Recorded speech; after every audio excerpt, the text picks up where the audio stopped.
Can you see his other hand? No, I cannot. Put your hands up! Put your hands up where I can see them them. Up in the air right now! Let me see your other hand right now! You can't see his left hand? No. Look down in there, I can't see it. Hands up, both of them! Put your hands in the air! Right now! The other one right now! Both your hands up! Put your hands in the air right now! 34-year-old David Washington was traveling along Jefferson Davis Highway in Fredericksburg, Virginia, when his body suddenly gave out. He was suffering a stroke behind the wheel. Almost instantly, his ability to control the vehicle disappeared. His car shot across the median, drifted into oncoming traffic, clipped a Jeep, and continued barreling forward with no direction or awareness from David. As the vehicle sped through an intersection the wrong way, it struck several street signs and came dangerously close to causing multiple collisions. The chaos finally ended when the car rolled to a stop in the middle of the Cowan Boulevard and Powhatan Street intersection. By then, 911 dispatchers were already flooded with calls describing a silver Hyundai weaving through traffic, hitting objects, and appearing to flee an earlier crash. Minutes later, Corporal Matt Dennis and Sergeant Crystal Hill arrived, approaching the stopped vehicle believing they were confronting a reckless or intoxicated driver actively endangering the public. What they didn't know was that the man slumped behind the wheel wasn't resisting, fleeing, or intoxicated. He was in the middle of a life-threatening medical emergency. And their misunderstanding set the stage for everything that followed. Put him in the air! Put your hands up, both of them, now!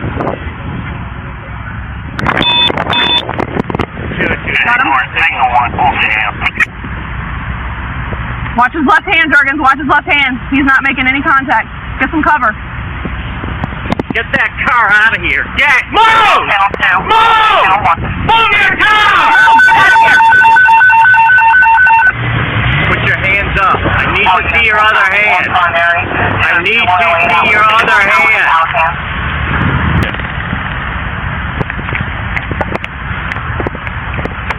You see his hand? You see it? Get the car! Don't move.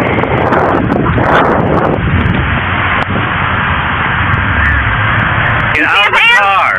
Get out the car, motherfucker. Get out the car. Right now.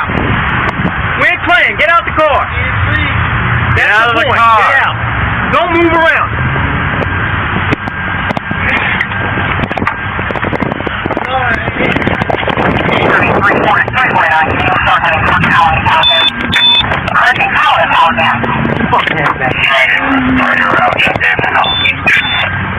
I got it.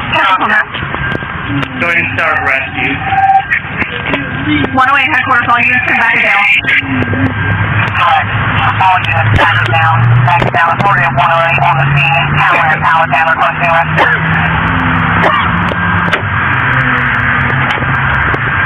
352 headquarters, deploy the taser and OC.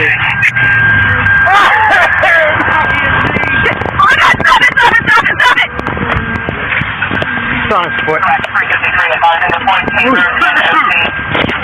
Stop, it's been parked. Go forward, go His forward. foot's on. What? Watch out, Jurgens, you good? Yeah, you're good. Good? Stop it.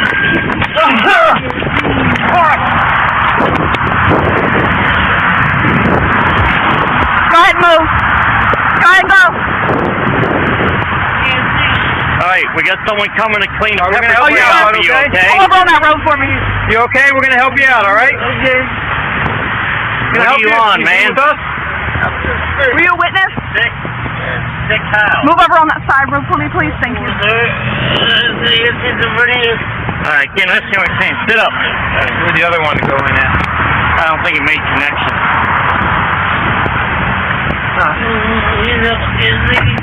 Alright, we got someone coming that's gonna clean your eyes out. What's your name, sir? David. David what? David Rogerson? Washington. What's your date of birth? Negative. We're good. Did you see that original accident? Run David Washington, black male born in Yeah, pull up on that road for me. Alright, I got an ambulance coming to help you. Hey, I need Mr. to know Washington. what's wrong with you? I don't know. You've been sick for a week? Alright, because you ran into a couple cars out there, apparently. Sick how? Alright, well, we'll get you to a hospital shortly. You need to sit up. You okay, man? We're gonna get you help, bud. Okay. You understand why you had to get sprayed? You weren't listening to us. I didn't hear you. Done that one, right? Apparently. Of your radio? 202 headquarters ID check customer number. Mr. Washington, where do you live at? Any family we can contact for you? 202 headquarters ID check Where's that at? number. Common? Yeah. Okay.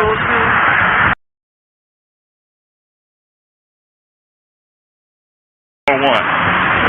The rescue squad's coming, they're going to take care of that, okay?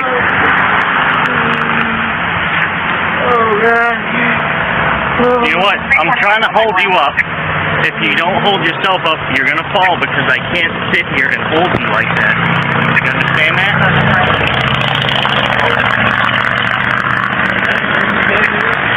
We're gonna get you help. You're gonna be alright, bud. I'm trying to lean him against the car. I'll just stay right here. It's fine. I got him.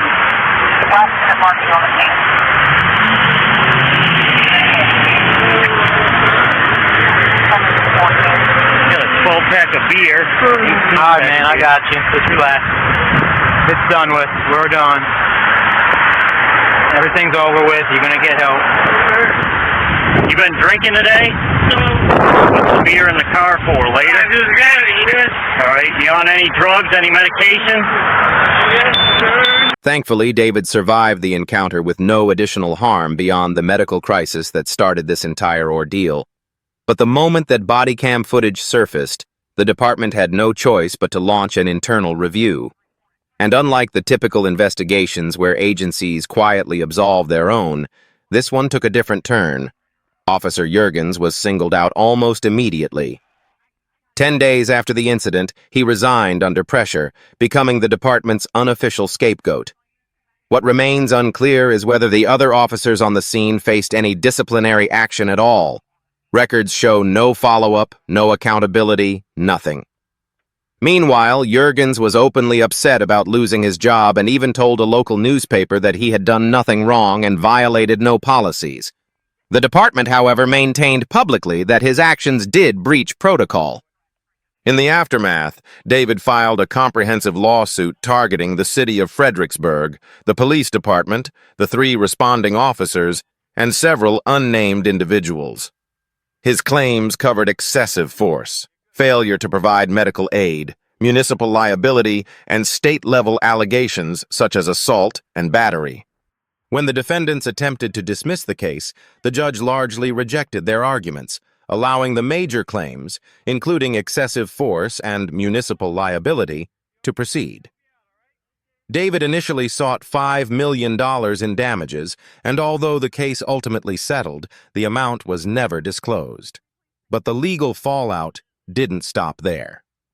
Former Officer Juergens, still furious over his termination, responded by filing a defamation suit against his own department for $500,000. His argument was that public statements from the agency painted him as the aggressor and portrayed David as an innocent victim, which he claimed damaged his reputation. His logic seemed rooted in the city's settlement, assuming that because the city admitted no wrongdoing, his actions must have been justified. A judge later ruled that his lawsuit lacked meaningful legal standing and ordered him to refile, but no publicly available records show how that effort ended. And in a twist that speaks volumes about the state of accountability, Juergens eventually found another law enforcement job, just 20 minutes away at the Spotsylvania Police Department. So, despite claiming his name had been ruined, he managed to land back in uniform with little difficulty. Here's the part that might surprise viewers. All of this happened 10 years ago. And before anyone asks why a decade-old case matters, there's a very real reason. Cases like this are still happening today, almost word for word. A father in California tased and left with a broken arm during a diabetic emergency just a few months ago. A man in North Carolina beaten and tased because he couldn't answer commands while in another diabetic crisis just this past summer. And the foundation for understanding these situations goes back even further, to Graham v. Connor in 1989, one of the most important Supreme Court rulings on police use of force. That case also involved a diabetic emergency misinterpreted as criminal behavior. We've had legal precedent for decades, and yet the same pattern repeats itself over and over. A core issue lies in police training. Officers are conditioned to assume criminal intent first and assess circumstances later. When someone behaves unexpectedly, the default response is not curiosity or caution, it's force. And yes, policing is stressful, but if an officer cannot maintain control when facing a confused, incapacitated man sitting in his car, then the role may not be suited for them. What's even more troubling is how easily dismissed officers can find new law enforcement jobs. Minimal accountability, rapid rehiring, and a culture that often protects its own contribute to a cycle where mistakes, sometimes deadly ones, are repeated without meaningful reform. The fact that Jurgens could claim defamation while simultaneously securing another badge is a reflection of that culture. We cannot keep ignoring the consequences of this mindset. Law enforcement must shift away from treating every unusual behavior as criminal and start recognizing that medical emergencies are far more common than malicious intent. This case was not complicated. David was clearly in distress, and yet the officer's inability to recognize that led to unnecessary force. If any current officer happens to be watching, consider this a call to step back, breathe, and assess before acting. Not every confused or unresponsive person is a threat. Sometimes they're dying. And the cost of misjudgment isn't just lawsuits, it's lives. This case may be old, but the lesson is painfully current. And unless something changes at the training and cultural level, we'll be talking about these same mistakes another 10 years from now. Thanks for watching. This is the Untold Crime Chronicles. Stay safe, stay aware, and I'll see you in the next one. Much love.